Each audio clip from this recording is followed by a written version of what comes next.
Bonjour, j'espère que vous êtes bien. Je m'appelle Brahim Kharbouch, écrivain marocain d'expression française. En effet, j'ai écrit une histoire tellement pacifique pour demander la paix mondiale et éliminer les guerres et les conflits entre tout le monde, et spécifiquement entre le peuple palestinien et israélien. La paix n'a pas de prix. Voilà que j'ai 18 ans et que je vis encore péniblement avec cette blessante guerre, qui se répète quotidiennement sous forme d'un refrain tellement inexorable.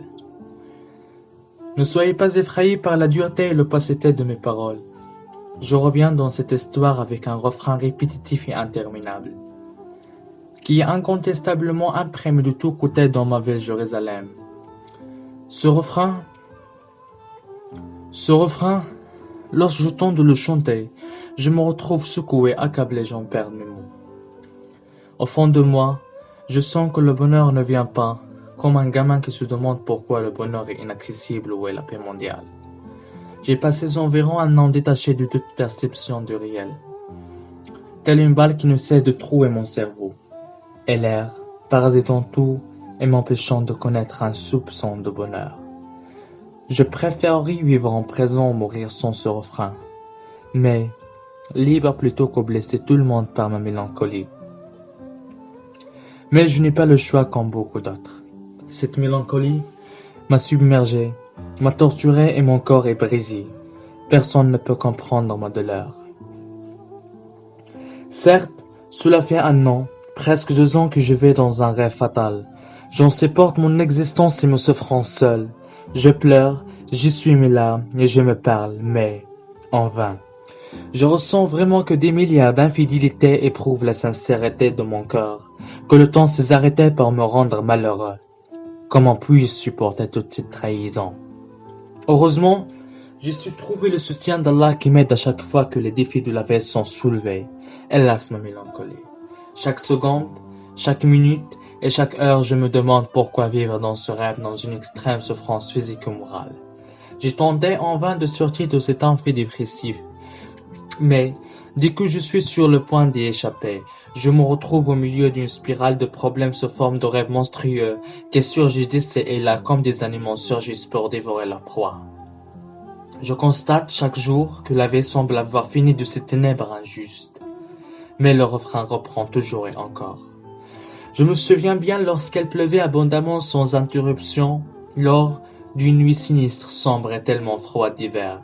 La foudre et l'orage craquant avec violence le coup du ciel et les balles frappant les régions de Jérusalem, où la mort revient encore et encore, chaque année, chaque mois, chaque semaine, jour, heure, minute et seconde, jusqu'à répéter 100 de fois par seconde. Malheureusement, j'ai encore un goût d'amertume dû à ma mélancolie et à cette agonie dans mon cœur.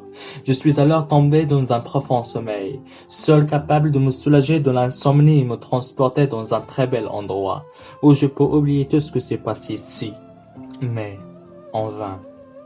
Hélas, je me suis transporté dans un hideux endroit, où le refrain reprend toujours et encore, au fond de moi. Je sens que le bonheur ne vient pas, comme un gamin qui se demande pourquoi le bonheur est inaccessible ou est la paix mondiale. J'ai rêvé d'une multitude de différentes personnes, qui ont le même refrain que moi, dont j'ai regardé une famille triste et effrayée. Hamza est le fils l'aîné de Bernard et Fatima. Il est tout à fait sage, gentil et courageux. Ses yeux sont noirs et brillants. Il est plutôt pessimiste. Il pense jour et nuit qu'il va mourir prématurément à cause de cette dévastatrice guerre entre les Palestiniens et les Israéliens. Il aurait bien aimé vivre comme tout le monde, mais qu'est-ce qu'il peut faire, se dit-il la mort dans l'arme. Se dit-il la mort dans l'arme. Se dit-il la mort dans l'âme. Sa sœur Karima hurlait à tout moment et sans interruption devant lui. Elle suçait constamment ses doigts à cause de la faim et de la douleur, et elle bouchait bien ses oreilles pour ne pas entendre le refrain en fermant les yeux aussi pour ne pas voir la mort. On n'avait jamais vu ça auparavant. Ses vêtements étaient indéniablement sales et déchiquetés, tels des loques tellement déchirées. Elle adore bel et bien son frère Brahim, qui ne cesse de brandir une pancarte où il est écrit « Au sang les droits de l'homme au moment où le meurtre de masse est subi tous les jours à son et monotone. Où est la paix mondiale ?» Je suis resté assez longtemps bloqué à ma place. Je n'arrivais plus à parler ni à bouger. J'ai été faible et mal en point, les larmes aux yeux. Ah mon Dieu, Un sentiment prodigieux et incroyable m'envahissait profondément jusqu'à mon corps qui battait très fort sans discontinuer, sans ordre et sans fin. Je me suis glacé en disant, il n'y a pas de bonheur du tout ici pour échapper à la douleur à Jérusalem. Mais l'absence de douleur signifie malheureusement la mort. Jusqu'à maintenant, je n'arrive pas à effacer de ma mémoire cette triste image. C'est douloureuse et c'est hideuse. En effet, j'étais tellement là et j'avais tellement faim et soif. Mes yeux étaient rouges et tristes. Je ne pus arrêter mes larmes, ni cesser de sucer mes doigts, quand Karima ou répondre à une question pour calmer quelque peu Brahim. Cela était dur et triste pour un jeune homme de 18 ans. Je cherchais inutilement du pain et de l'eau, mais je ne trouvais que le sang des martyrs à boire et quelques feuilles magiques à manger. Au fond de moi, je sens que le bonheur ne vient pas comme un gamin qui se demande pourquoi le bonheur est inaccessible. Où est la paix mondiale? J'avais sommeil, mes yeux se fermaient tout seuls, mais je ne pouvais plus dormir vu que le meurtre se produit à toute vitesse et le refrain récurrent. J'avais alors véritablement peur et ai failli mourir avant de quémander la paix mondiale et extirper ce mal inhumain. L'odeur de la mort était entièrement déployée à Jérusalem comme durant la Première Guerre mondiale. Nous étions bien dissimulés sous un arbre machèque souterrain. Oh, il y a une maisonnette presque noire. On ne pouvait voir que l'obscurité et quelques veines de cet arbre. J'étais alors affligé toutes les nuits jusqu'à ce que ces veines s'allument afin que je puisse voir ce que se passait à l'extérieur de la maisonnette et à l'intérieur à travers une faille sur le toit. Chaque fois que je regardais cette faille, je ne voyais que le malheur, le sang des martyrs et la mort, et je n'entendais que des cris de famine. Nous avions une couverture commune et même un seul repas toujours le même, et j'avais l'habitude de me faufiler chaque nuit à l'extérieur de cette mauvaise maisonnette et de couper le feu magique de cet arbre pour satisfaire au moins mes besoins et ceux de la maisonnette. C'était dangereux. Il n'y avait pas de toilette. On urnait défiquait tant plus n'importe où, tant pis. L'odeur était sans aucun doute désagréable et épouvantable, jour et nuit. J'en perdais mon équilibre et ma tranquillité. Je me suis rendu compte que la mort par la guillotine serait une mort définitive et rappelait préférable à rester ici. Préférable à rester ici dans cet amphidépressif. Je meurs chaque semaine, chaque mois et chaque année. Et cette mort, c'est douloureuse et c'est inhumaine. Les feuilles magiques portent encore des coups de pluie. Chaque fois qu'une hirondelle gorne une branche de l'arbre, les faibles nuages disparaissent jusqu'à ce que le soleil apparaisse noir. C'était le plus beau jour que nous ayons vécu jusqu'alors. Cela fait plusieurs années, jour et mois que le soleil n'a pas apparu et que le ciel n'a pas proclamé sa joie. Ces hirondelles donnent une mélodie tellement fantasque et nostalgique, comme si elle venue du paradis. En ce beau jour, l'arbre humain remue terriblement avec une grande force sur le point d'être déraciné. Tout le monde hurlait à tue-tête avec l'air triste. Je pensais que nous vivons un infernal schisme. Les vignes s'étaient déjà éteintes. Je ne pus voir que la peur dans ces souffrances physiques et morales. Je me suis corné la tête contre le mur et je me demandais pourquoi moi, pourquoi le peuple palestinien et israélien. Oh Jérusalem, oh maman, oh te voilà. Je déteste voir tout ce qui a trait à ton effusion de sang. Je ne peux dormir pendant des jours et des nuits sans toi. Ta présence et ta paix me sont si précieuses. Et quand elles ne sont pas avec moi, je me sens comme un enfant qui ne peut dormir sans avoir tété le lait de sa mère. C'est tendre et c'est délicieux.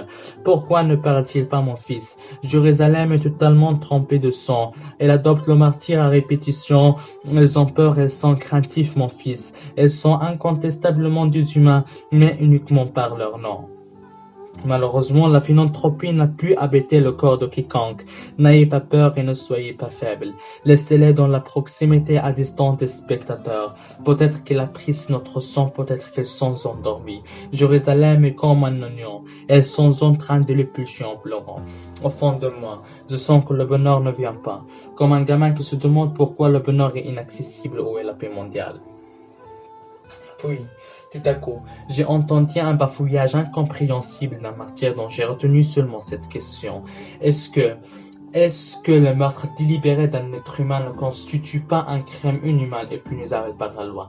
C'était difficile, quand mon corps frissonnait de peur et de faim, et je ne peux m'empêcher de demander pourquoi on assiste au retour de la loi de la jungle où Le plus fort a toujours raison. Elle écrase le plus faible et se montre indifférent devant leur souffrance.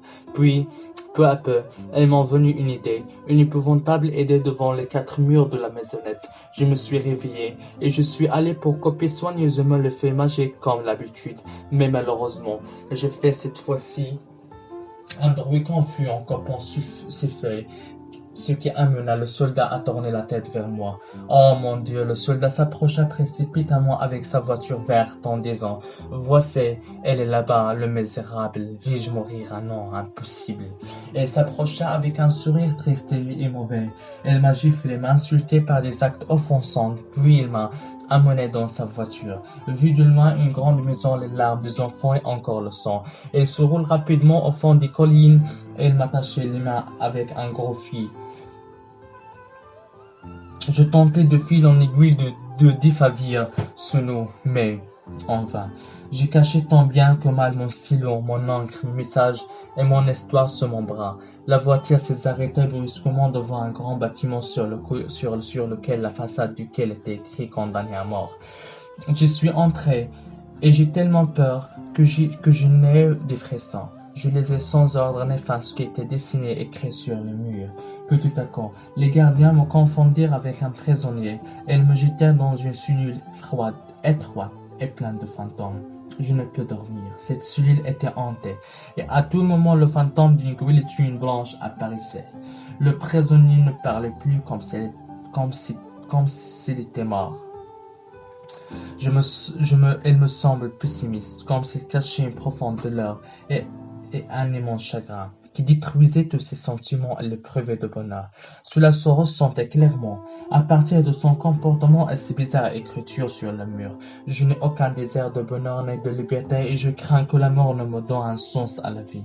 Je l'ai approché en disant « Non, tu ne dois pas penser à la mort ni au suicide, reste fort. » Elle m'a répondu avec un sourire affable « Excuse-moi, j'ai faim, je ne peux parler.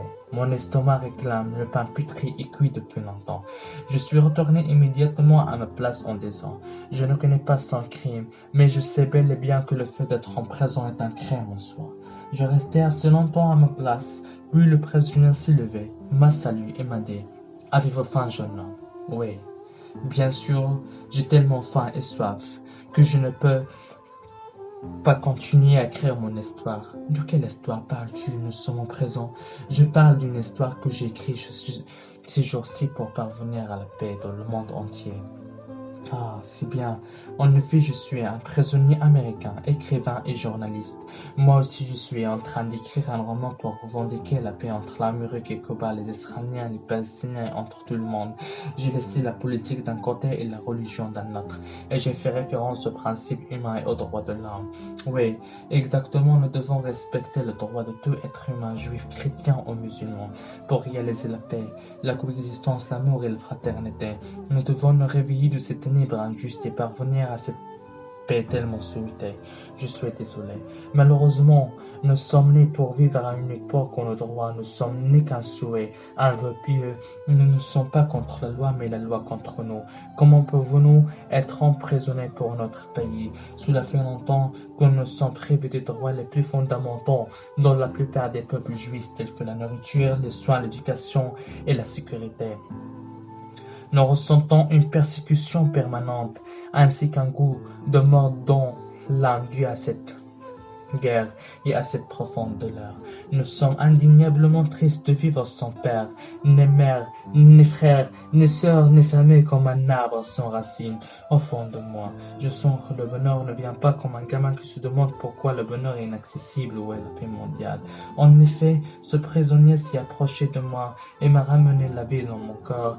Cette présence tel un cimetière à mon arrivée est devenue un beau jardin qui a illuminé mes yeux. Chaque instant, une danse du disparu coule fluidement dans mes veines et ravive l'optimisme au plus profond de mon corps. Ce doux sentiment m'apaise et je rêve secrètement de la paix dans le monde et vivre libre sans frein. J'ai commencé à lui narrer mon histoire jusqu'à ce que je meure de faim et de peur. Dans les premiers jours de mars, dans le délire de l'agonie, j'appelais de mes voeux cette paix en répétant « J'espère que tout le monde parle d'une seule voix pour réaliser cette paix et extirper ce mal inhumain. » Au fond de moi, je sens que le bonheur ne vient pas, comme un gamin qui se demande pourquoi le bonheur est inaccessible. Où est la paix mondiale?